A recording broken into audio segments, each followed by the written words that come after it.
Welcome back. For our next painting, we'll make a landscape showing an old barn on a hillside. Let's keep it simple in terms of color, but we'll have a chance to practice value differences and practice a nice composition.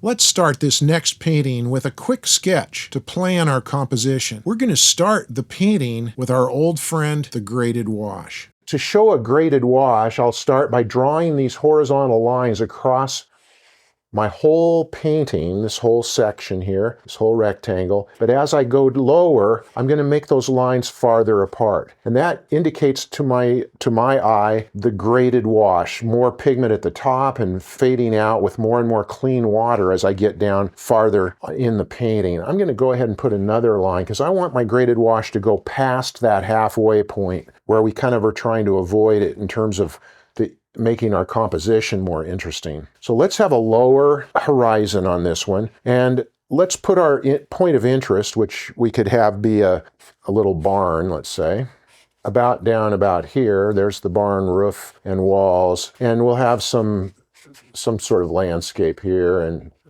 some fence posts dropping away, so we kind of have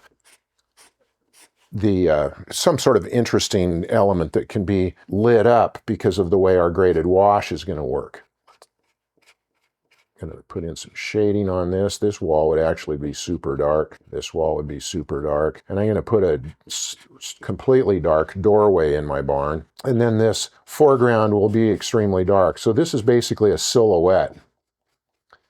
And the reason I'm doing that silhouette is to really point out the drama of the sky. You know, skies are so helpful to put drama into our paintings. John Constable, the famous British artist, that was his whole gig, was painting amazing skies. And he said, that's where all the drama is. That's what I want to focus on. Here I'm going to have drama because I don't have much pigment right here. This is going to be pretty close to white paper.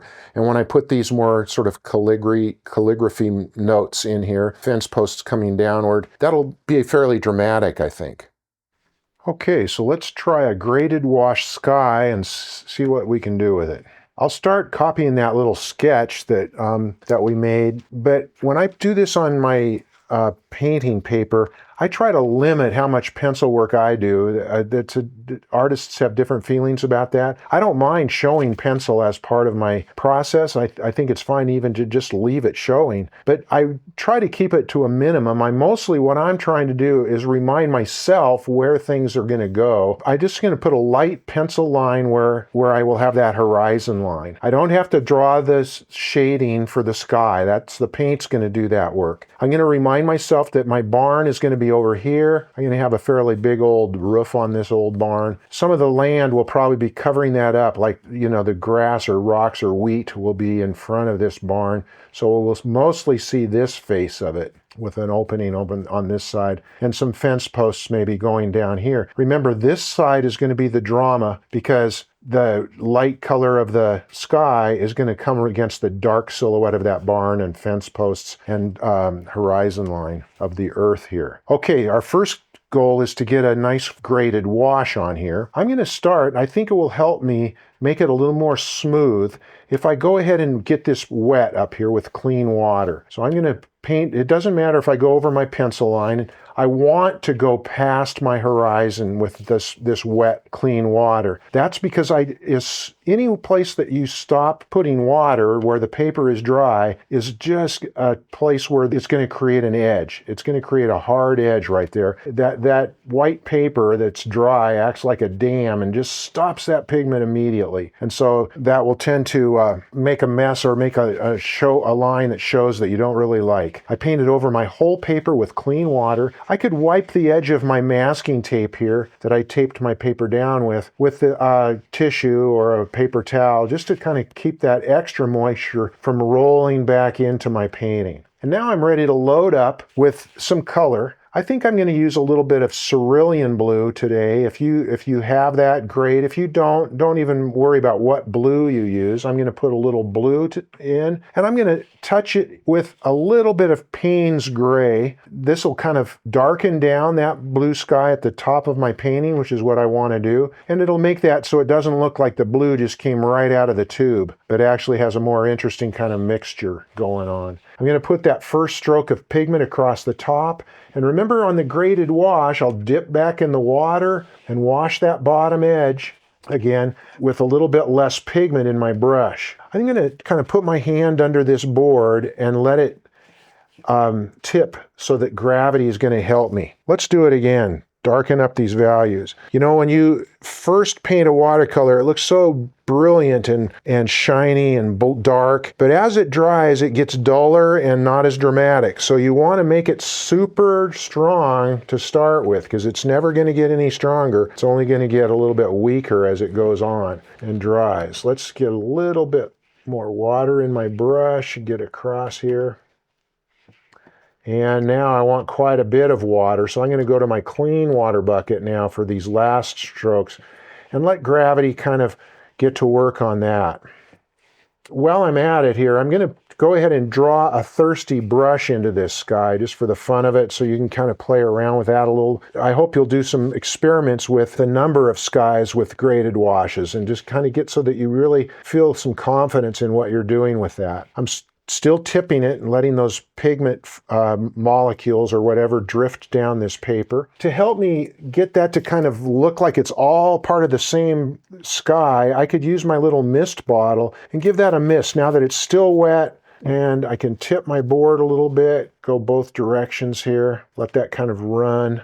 Now I'm going to get a thirsty brush drawn through there. It's very wet still. My whole paper is still pretty wet. In fact, I'll touch that. I can see a little bit of drying happening down in that foreground. So I'm going to hit that with some more clean water. But now I'm going to rinse out this brush in clean water, tap it on the side of my water bucket, and get a paper towel or a rag, and I'm going to just get some of that moisture out of those bristles. Since my center of interest is down here by this barn door, I'm going to try making sort of almost have the sky mimic that by twisting my thirsty brush and pulling it through so that it looks like my sky is almost pointing you towards that barn.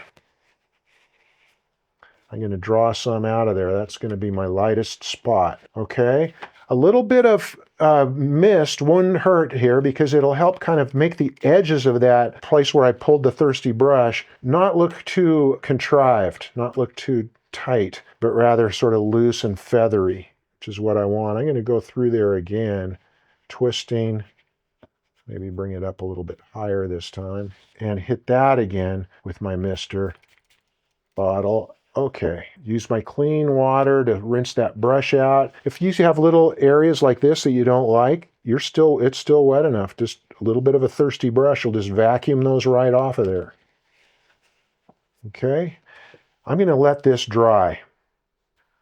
Okay, once this is dried, let's take a look at how things went. Interesting things happen sometimes when you let the painting dry, but if you have taped down all four sides using some masking tape of your little watercolor study paper, when you dry it, it should tighten back up again, and most of those wrinkles and folded parts of the paper should flatten back out, and you should get a pretty good sense of how your final painting will be. Something I noticed right away is that my thirsty brush design that I created here kind of goes straight across the top of this barn. Can you see where my pencil is for the barn right here? When I've done something where I'm superimposing two different lines, my shapes both seem to follow the same path right there, that's going to be awkward. I typically want to break up anything where it looks like I aligned something perfectly, you know, like, oh, that tree just aligns with that cliff, or that windmill just aligns with the tall trunk of that tree.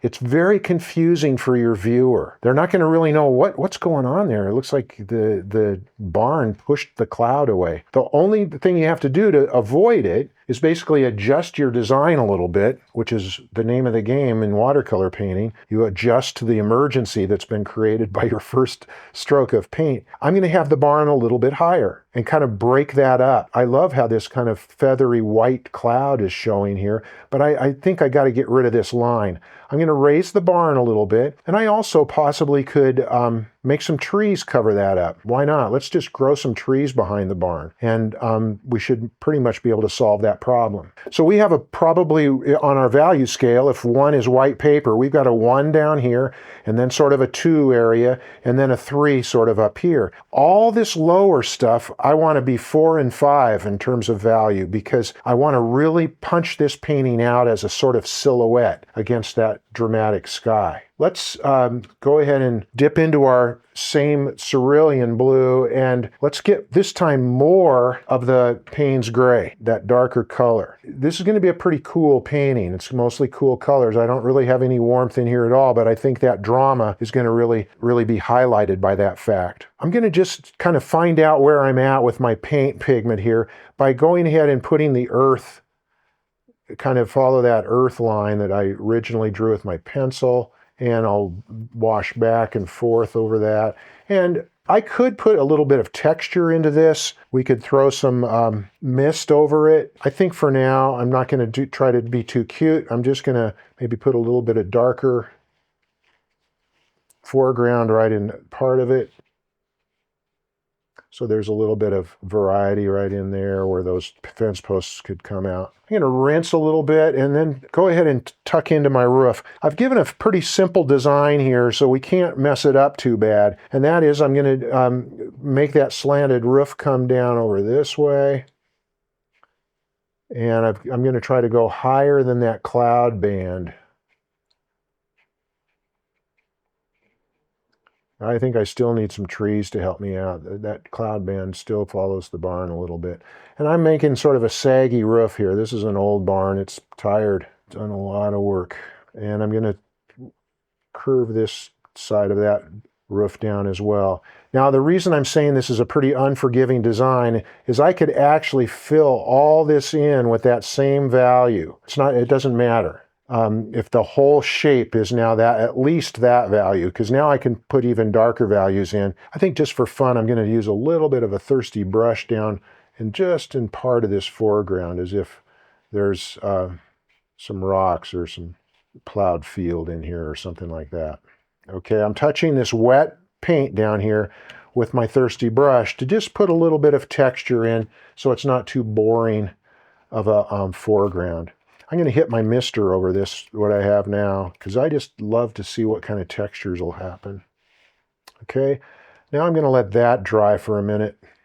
Okay, I think our dark foreground is mostly dry now, and we can kind of start to figure out what's happening with the rest of this painting. The value that I got onto that barn is it's our final spot, but at least we got some paint down, so we kind of have something to work with. This light band is kind of what's bothered me back over here. It's just too sharp of a switch between this darker sky and then this light streak down here.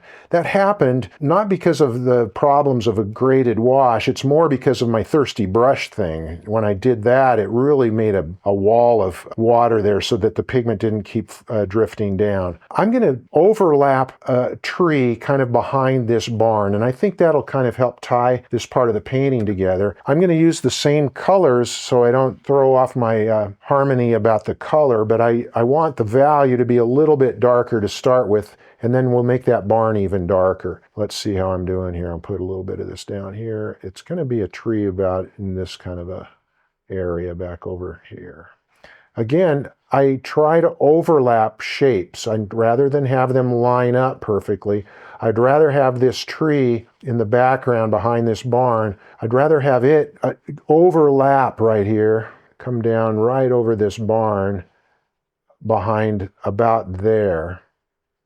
I would much rather have it come past, so it's like, if you can see what I'm talking about, it's halfway along the top of this roof rather than right at that peak, right at one end. If that tree just came out from there, it would confuse your viewer. It'd be hard to understand what's going on where these three different shapes all come together. So that's why I'm always thinking about overlapping. Now, a tree like this, which I did with all the one bunch of pigment all at the same time, will be more interesting and start to take shape if you take a paper towel and use our paper towel trick to just blot a couple of spots, maybe mist it a little bit, give it a little bit of texture so those start to look more like leaves. And I'm going to let that dry a little bit now. I'm going to soften this edge that where this, it's hard to tell what's going on here, but I'm going to let that just sort of fade out. Making things, obscuring things is a good trick for watercolors. You can't really go wrong because your viewer's eyes will blur where you've blurred the paint. And I'm just going to kind of touch the edge of this tree a little bit here. We can make some darker, harder edges later, but for right now, I want to keep things pretty soft. Okay, now I've got some choices to make in terms of value. I think it's going to be smartest if the barn is pretty dark. I wanted this to be a pretty dark silhouette. I could have a trunk go up in this tree that'll be about that same value, and the fence posts are going to be real dark going down the slope here. This might be a good time to get, if you have a smaller flat brush, like a 1/2 inch, this might be a time to use that. If you don't have a 1/2 inch, it might be a good time to use a pointed brush, like a number 8 round. I can put a little bit more texture and feature into this barn. I'm going to actually decide on this now that this barn's got to be darker than that tree. I think that's going to make this painting work a little better. So I'm going to using a flat, 1/2 inch flat, I'm going to draw from this top of the roof. I'm going to just draw at the angle that the roof is going. So notice I held my brush at the same angle as the roof. It's the same diagonal. And if I go back now and put a few roof boards in there, or the way that they might have punched up some metal siding on that roof or something, I'm going to give it just a little bit of texture so that you can kind of tell what might be going on.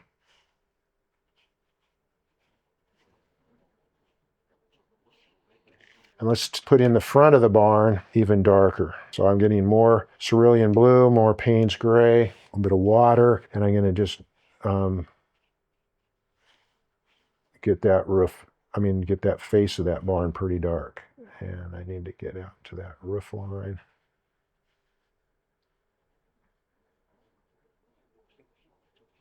And I'm going to punch that down a little bit right there. Okay, let's just leave that side at that. But some of this side, I'm going to put in some super dark pigment right there, because the side of that barn is not seeing the light of that sky right now.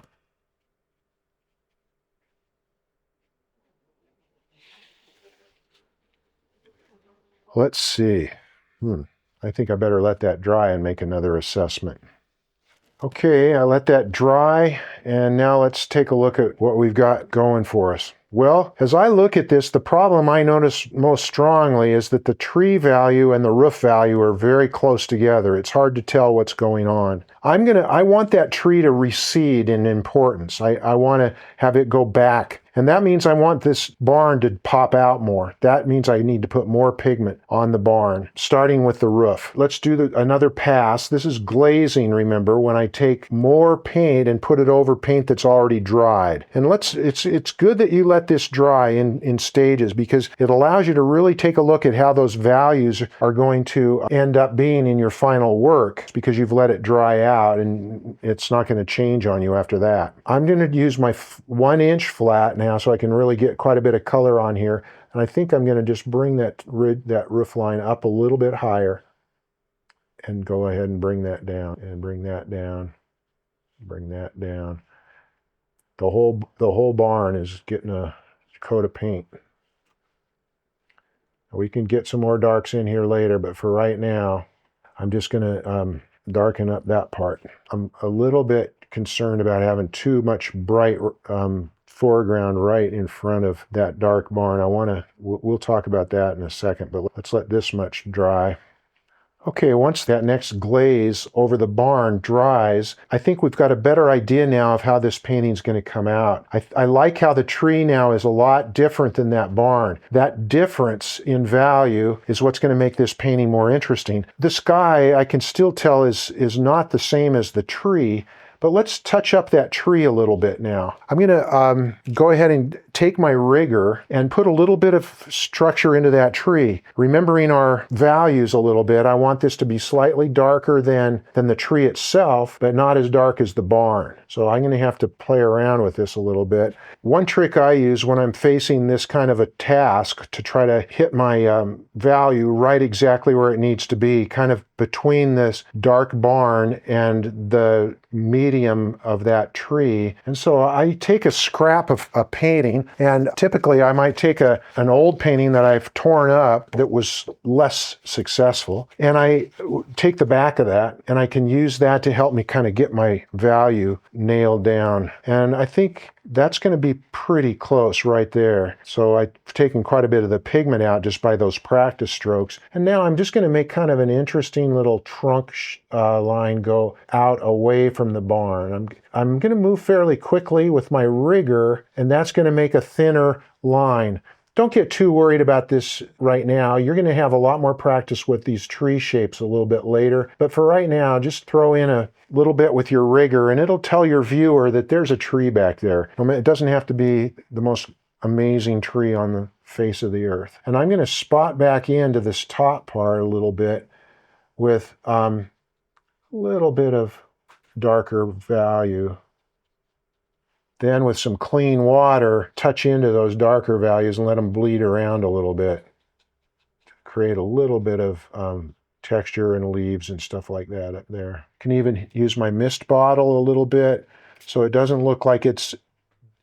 I guess what I want to tell you is that I try to make it look like it wasn't done with human hands, like it was done sort of as a magical natural experiment. And I break up places where I notice a hard edge beginning to form, because I want that to be pretty soft up there. This tree is not my main character in this drama. It's a bit part, and I don't want to overemphasize it. Okay, it's to enhance the star player, which is our barn, and the drama of this sky right here. So now I can go back and get as dark as possible. My goal now is to be real dark. This is like number 5 on our value scale of 1 to 5. And I'm going to mostly have this be Payne's gray, not much of that cerulean in it at all. And therefore, I can get it pretty dramatic, I hope. I'm going to make this bottom side of the barn as dark as I can. I'm going to go up this side and darken this in. I'm going to make the eave coming down here super dark. Okay. Now I'm using my rigger, just pulling straight little vertical lines down as I paint. And that's because if there are strokes that show in my final painting, I want it to mimic the boards on this barn. If there aren't strokes that show, that's fine. But if they do, I want them to not be all haywire and going all different directions. I want them to be lined up vertical like the boards of the barn might have been. And finally, the darkest dark door there is a rectangle. And I might hit that again at the very end after this first pass dries. Okay, but let's get those fence posts in there. I'm going to put a post here. And one thing I'll say about this is, watch this, I'm not going to do it straight. I do them at an angle. Rarely at an old farm are the fence posts going to be all lined up nice and perfect. Gravity's been working on those babies for quite a long time. That might be enough. That does the trick in a way. It does its job. It already tells you there's a fence. Now notice I didn't really hit my pencil lines. I realized I wanted that first one to be a little closer to the barn. I also did not draw any runners. There's no rails on this. I don't need that. It could be that they have fallen down. It could be that it's wire that our viewer can't really see. The suggestion is there. If you want to, you could throw a little gate into it. I could put a rail across one part of this fence. Just leave it at that. This part then maybe gets broken down afterwards. Just a few strokes are going to tell that story. I don't have to get all worried about that fence too much. And I'm going to throw a couple of cattywampus posts back up this direction. If you want to really be tricky with one of your first paintings here, we could throw a negative fence post in. Remember, negative painting is where you have removed paint or you've painted around something so that the object shows because of its absence. I'm going to rinse out my 1/2 inch flat and dry that out to be a thirsty brush and put a little vertical right there. I might need to let it dry a little bit more before this really works. So I'm just very lightly massaging that pigment back out of that part of the barn right there, and I could make it connect up with that fence post like so. Just a little bit of a trick to kind of create a little more interest right there. The main thing about an old barn is don't worry about it.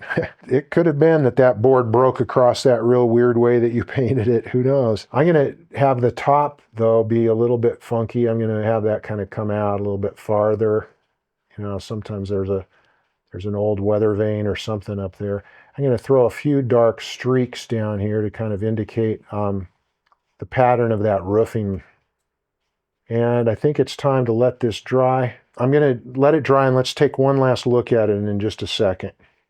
Okay, once it's dry, I can make my final analysis, see if there's any little final touches that need to happen. If you're uncomfortable with this pencil left over from my first sketch of those fence posts, you could use a Staedtler eraser or another art eraser and just pop those out of there. One thing I've learned over the many decades is make sure it's totally dry, or else all you can do with an eraser is damage. The only thing I'm still feeling a little bit here is that I could pop that trunk just a little bit stronger, not the whole thing, but just in a few spots. So at the place where the trunk begins, I might darken that up.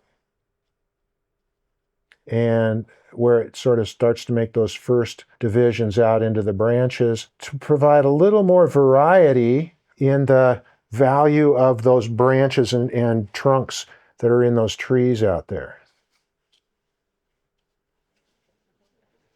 That'll help that read a little bit better. And then I usually like to leave a little sparkle in the foreground, but in this case it's so dark, all I'm going to do is just add even darker, a little bit of a pattern that leads people's eyes up to this old barn right here. You have just done a sky that brings drama to what you're trying to say in your painting. This would be a fun one to practice more than once. Give it a few tries, make some adjustments and see what you think. Have fun. Once I have finished a painting, no matter how small, even if it's a study, I like to look at it without all these distractions, all these goobers around the edge and all this tape, which of course you can take off, but I'm going to just drop a mat over it, which I keep usually nearby. Haven't really talked about mats, but they are something I actually make myself. You can get a few of them at an art supply shop. Get them at a size of the kind of papers, study papers that you're using. But this just gives you a chance to really bring your eyes into the work as a piece of art and take away all the outer distractions, which is the idea of matting and framing our work. Great job. I hope that creating that barn on the hillside and having some dramatic lighting behind it helped you see how important it is to have contrast in your painting. That's where your viewer's eye is going to go to right away. We talk a lot about color, but it's actually value that makes a painting dramatic, and a lot of times that is what's most intriguing and what draws our viewer into our work. But don't worry, in our next lesson, we're going to get to play with more colors. We'll also continue to use clean water to help create some atmosphere. See you then. Hi, I'm Bob. Thanks for watching this video. I hope you'll go by my website at watercolorwithbob.com. That's where you'll find an interactive outline of the whole course. You can also share your work with me and your fellow students. One thing I really love about watercolor is how accessible it is. That's why I realized it was important to me to put this course out for free. That said, it would mean the world to me if you would support this work. You can like it, you could share it with your friends, you could subscribe to the channel, you could also visit the gift shop or even make a donation. Thanks so much. See you on the next lesson, and happy painting.